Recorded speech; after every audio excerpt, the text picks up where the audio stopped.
guys, welcome to HipHughes History. We're about to massacre the Boston Massacre. That's right, guys, March 5th, 1770. Know the date, know the event, because it's a big one. Here we go.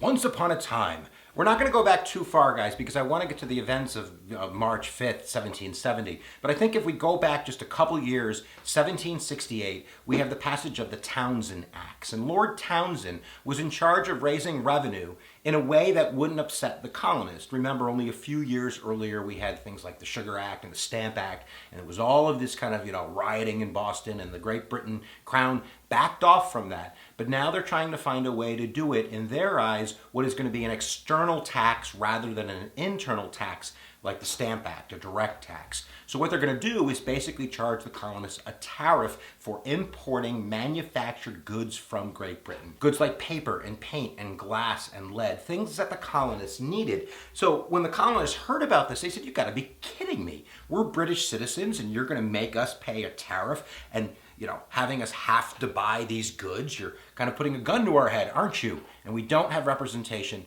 So the Massachusetts Bay Colony had an assembly, and they put together a circular letter for all the other colonies, basically trying to get them to boycott these taxes from Great Britain, these unfair, unnatural, unconstitutional taxes. And when Great Britain found out about that, they freaking flipped the lid. And the new colonial secretary, Lord Hughes, he was ordered by the Crown and by Parliament to get the assembly guys to back off this. So he ordered the Massachusetts governor, Francis Bernard, to basically get this done. And when that couldn't be done, that's when they start sending in the army peoples. And the first was the HMS Romney, which arrived in Massachusetts Bay in May of 1768. And by June of 1768, only a month later, they captured a certain ship called the Liberty. And this was John Hancock's ship. John Hancock has tremendous financial influence in the colonies, and he was making most of his money bootlegging and smuggling. And now that his ship is gone, they're going to create havoc in the streets. And basically what occurs is the beginning of a propaganda war by the colonists, the Sons of Liberty, to try to get everybody against Great Britain. And now with all of this rioting, and they're not paying taxes, some of the troops and some of the custom officials are having to back off and actually go to Castle William, which was on an island off Boston shore, just for their safety. So at this point, the North American commander for the British Navy, this would be Thomas Gage, sent 4 regiments in 1768 to Boston to kind of quell all of this. By the time we get to 1770, there's only 2 regiments there, the 14th and the 29th. But it's like a tinderbox, man, like soaked in gasoline, and it's just ready for a match. And actually that match occurred 11 days before the Boston Massacre. And this was on February 22nd of 1770, just 11 days, like I said, before the Boston Massacre, where a young boy by the name of Christopher Sider, who was 11 years old, ended up going to kind of one of these mob outfits that were rallying against Ebenezer Richardson, who was a custom official. They were outside his house. They were chucking like rocks through the window. And the story is that one of the rocks hit his wife. Richardson kind of freaked out. He got a gun. He fired towards the crowd, and it ended up, he said he was trying to scare them, but he ended up shooting the 11-year-old. And that really became kind of the beginning of that fuse getting lit. There was like 2,000 people that showed up for the funeral. There was a journal, it was called the Journal of Occurrences, that was kind of the propaganda machine of the Sons of Liberty. Most people think Sam Adams wrote most of that stuff, but they're going to really exploit this event and get people out on the streets looking for confrontation. And I'm not saying that the British soldiers were angels. I mean, a lot of these stories were exaggerated, but there were claims of, soldiers stealing and assaulting and raping and getting away with it because they were British soldiers. But nevertheless, here we are. It's just a couple days after the funeral. Tensions are high, and it is March 5th, 1770.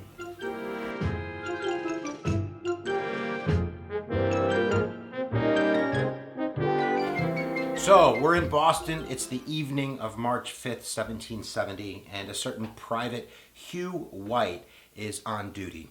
And the story kind of goes like this. There was an apprentice in the area. His name was Edward Garrick, and he had kind of been insulting and yelling out to a Captain John Goldfinch, who he thought owed money to the guy who he was working for, but he was getting a little bit mouthy. And the story is that Hugh White, this private, he left his post, he kind of walked up to this young man, and he ended up hitting him in the head with the butt of his gun. At this point, a couple people start approaching the situation, Bartholomew Broaders and Henry Knox. Henry Knox, who is going to be George Washington's Secretary of War. At that point, he was like a 19-year-old. I think he worked for a newspaper or something like that. But they start immediately getting on Private Hugh White for what he has done. Immediately, Knox keeps telling him, look, if you fire, you're going to die for it. If you fire, you're going to die for it. Automatically, kind of taunting him and putting him in his place that he could be in big trouble for what was going on.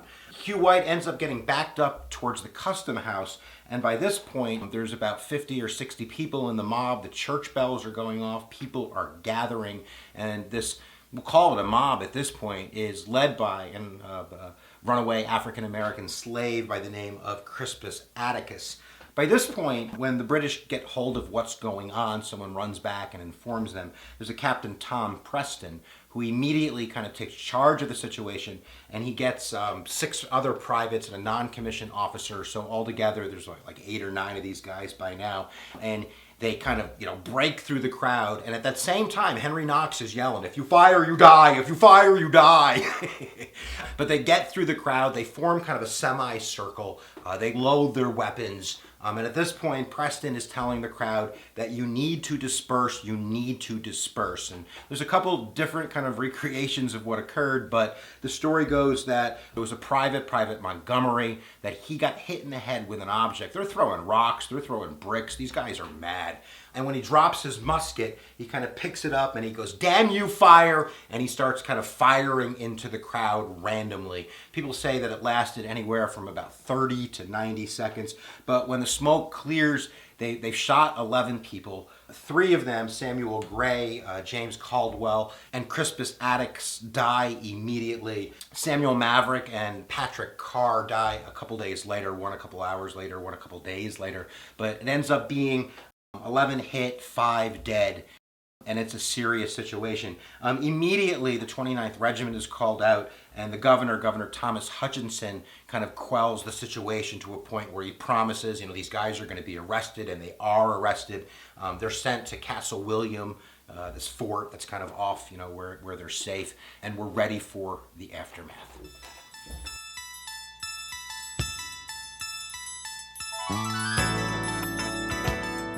I think there's 2 aftermaths. There's the pragmatic aftermath, like what happened.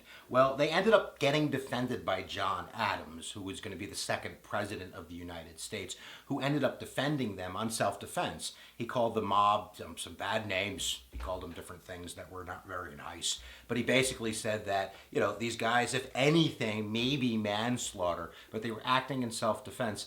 And he got them a fair trial. 6 of them were acquitted. 2 of them were found guilty of manslaughter. They were given the death, but they had some kind of common law procedure called the benefit of clergy, where their sentences were reduced to the branding of their thumbs in an open court. Ouchie mum. But the bigger effect is going to be what the colonists, the Sons of Liberty, do with this event. Immediately, an artist by the name of Henry Belham drew kind of a recreation of this event, became very famous when it was engraved by Paul Revere. You heard that guy's name, didn't you? Paul Revere. And in this famous engraving, they kind of exaggerate things a little bit. Like you see Preston, who was in charge, ordering them to fire, and that never happened. He did not order them to fire. In fact, he had a separate trial, and he was found not guilty completely. He was found innocent. And you also see that they're firing from the custom house. There's like a gun pointing out of the window as well. But they're going to use this event like a violin, baby. They're going to have anniversaries. They're going to use this as a call for vengeance. And that's the bigger effect. The bigger effect isn't that, 5 people died and 11 people got shot. It's that this is going to be used as kindling for the American Revolution. So there you go, guys. That's the Boston Massacre. We're only, 6 years away from the shindig. How about that? And if you guys haven't subscribed, you can press the big red button up there. That would be groovy. We have tons of videos. Check out the website as well.